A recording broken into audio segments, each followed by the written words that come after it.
ये जानते हैं देश भर की राजनीति से जुड़ी 25 बड़ी खबरों को सिर्फ 5 मिनट में। पर अभी तक आपने हमारे चैनल को सब्सक्राइब नहीं किया तो सब्सक्राइब कर दीजिए।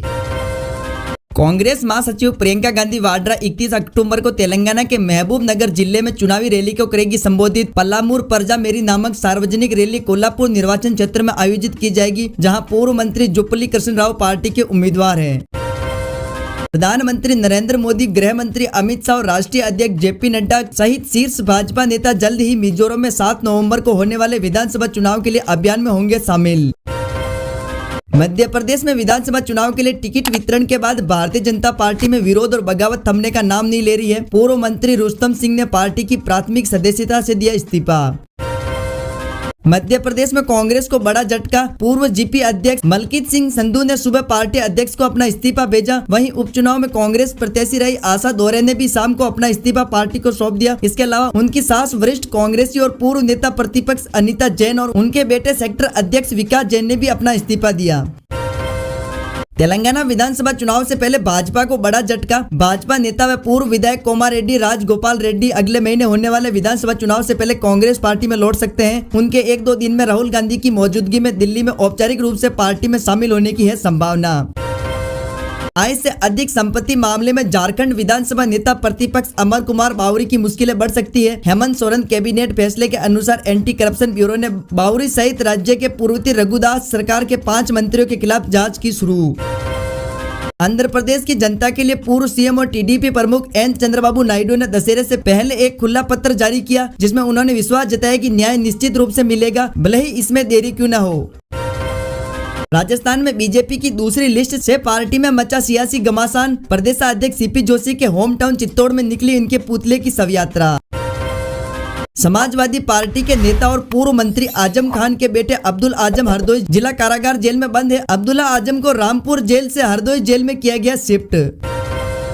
कर्नाटक में पंचमसाली मठ के प्रमुख लिंगायत संत मृत्युंजय स्वामी ने सोमवार को कर्नाटक की कांग्रेस सरकार से लंदन संग्रहालय से स्वतंत्रता सेनानी रानी कित्तूर चेन्नम्मा की तलवार वापस लाने का किया आग्रह। छत्तीसगढ़ विधानसभा चुनाव 2023 के लिए बहुजन समाज पार्टी ने अपने प्रत्याशियों की चौथी और 5वीं सूची की जारी। पार्टी ने चौथी सूची में 5 उम्मीदवारों के नामों की घोषणा। तृणमूल सांसद महुआ मोइत्रा पर लगे आरोपों पर टीएमसी ने कहा कि महुआ मोइत्रा के खिलाफ आरोपों की जांच के बाद ही उचित कार्रवाई की जाएगी। तृणमूल के राज्यसभा नेता डेरेक ओब्रायन ने कहा कि हमने मीडिया में आई रिपोर्ट देखी। छत्तीसगढ़ विधानसभा चुनाव से पहले राज्य के मुख्यमंत्री भूपेश बघेल ने किसानों की कर्ज माफी को लेकर किया बड़ा ऐलान। उन्होंने कहा कि अगर उनकी सरकार दोबारा बनी तो वह किसानों का कर्ज पहले करेगी माफ। छत्तीसगढ़ विधानसभा चुनावों के लिए आम आदमी पार्टी ने उम्मीदवारों की चौथी सूची की जारी। इसमें 12 उम्मीदवारों के नामों की घोषणा। इससे पहले आम आदमी पार्टी ने पहली सूची में 10, दूसरी सूची में 12 और तीसरी सूची में 11 उम्मीदवारों के नामों का किया था ऐलान। अभिनेत्री और भाजपा नेता गौतमी तड्डीमल्ला ने अपनी पार्टी से इस्तीफा दिया। इसके साथ ही उन्होंने पत्र जारी कर भाजपा के नेताओं पर जमकर निशाना साधा। उन्होंने ये भी आरोप लगाया कि पार्टी उन्हें सपोर्ट नहीं कर रही है। कांग्रेस में टिकट वितरण के बाद बवाल मचा। जयपुर के मालवीय नगर से कांग्रेस प्रत्याशी अर्चना शर्मा का विरोध भी तेज हो गया है। विप्र कल्याण बोर्ड के अध्यक्ष महेश शर्मा ने अर्चना को टिकट दिए जाने के विरोध में अध्यक्ष पद से दिया इस्तीफा। वरिष्ठ भाजपा नेता इंद्रसेना रेड्डी नल्लू के 26 अक्टूबर को त्रिपुरा के नए राज्यपाल के रूप में शपथ लेने की है संभावना। नल्लू को 18 अक्टूबर को त्रिपुरा के नए राज्यपाल के रूप में किया गया था नामित। कांग्रेस की राष्ट्रीय महासचिव प्रियंका गांधी आगामी विधानसभा चुनाव से पहले एक बार फिर से करेगी राजस्थान का दौरा। दौसा के सिकराय में जनसभा को संबोधित करने के बाद प्रियंका गांधी अब 25 अक्टूबर को रहेगी झुंझुनू दौरे पर।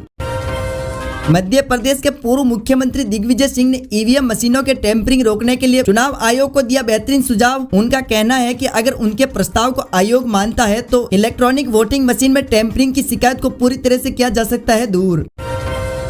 बीजेपी ने 22 अक्टूबर को तेलंगाना के लिए उम्मीदवारों की पहली सूची की जारी। पहली सूची में 52 उम्मीदवारों के नाम है शामिल। बीजेपी ने 3 सांसदों पर लगाया दाव। मराठा नेता मनोज जारगे पाटिल ने समुदाय के लिए आरक्षण की उनकी मांग मंगलवार तक स्वीकार नहीं किए जाने पर 25 अक्टूबर से क्रमिक भूख हड़ताल की दी धमकी।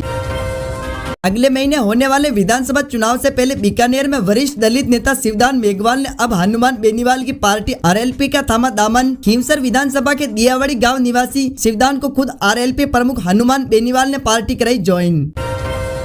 उत्तराखंड में सरकारी नौकरियों में खिलाड़ियों के लिए 4% खेल कोटा जल्द ही किया जाएगा दोबारा लागू। मुख्यमंत्री पुष्कर सिंह धामी ने घोषणा करते हुए कहा कि विश्वविद्यालयों में व्यावसायिक पाठ्यक्रमों में प्रवेश को 5% खेल कोटे की व्यवस्था करने की नियमावली बनाई जाएगी। छत्तीसगढ़ में विधानसभा चुनाव की आचार संहिता लागू है और इस दौरान तय राशि से ज्यादा परिवहन अवैध और सामग्री का बेवजह परिवहन की श्रेणी में आता है। लिहाजा प्रशासनिक तौर पर की गई कार्रवाई में अब तक 14 करोड़ से ज्यादा की नकदी और सामग्री हुई जब्त। रांची में दुर्गा पूजा पर अलग अलग थीम पर एक से बढ़कर एक पूजा पंडाल किए गए स्थापित, लेकिन एक पंडाल ऐसा भी है जहां देवी की प्रतिमा के अलावा आरजेडी सुप्रीमो लालू प्रसाद यादव, उनकी पुत्री रोहिणी आचार्य और लालू प्रसाद की पोती कात्यायनी की लगाई गई प्रतिमाएं।